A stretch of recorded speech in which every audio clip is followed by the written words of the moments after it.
বর্তমান বিজ্ঞানী সেটা গবেষণা করে বের করেছেন যে বিড়ালের ভিতরে এমন কিছু ব্যাকটেরিয়া আছে যে ব্যাকটেরিয়াগুলো মানুষের নেগেটিভ এনার্জিগুলো শোষণ করে নেয়। সুবহানাল্লাহ বলেন।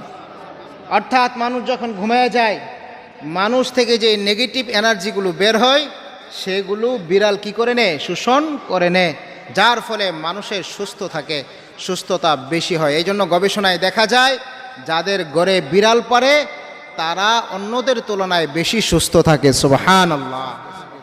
যেই ঘরে বিড়াল থাকবে সেই ঘরে জিনের উৎপত্তি থাকবে না।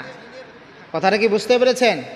বিড়ালের আরেকটা উপকারী হলো, যে ব্যক্তি বিড়াল লালন পালন করবে তার একাকিত্ব দূর হয়ে যাবে, কারণ বিড়াল এমন একটা প্রাণী যে মানুষের সাথে খেলাধুলা করে। সুবহানাল্লাহ।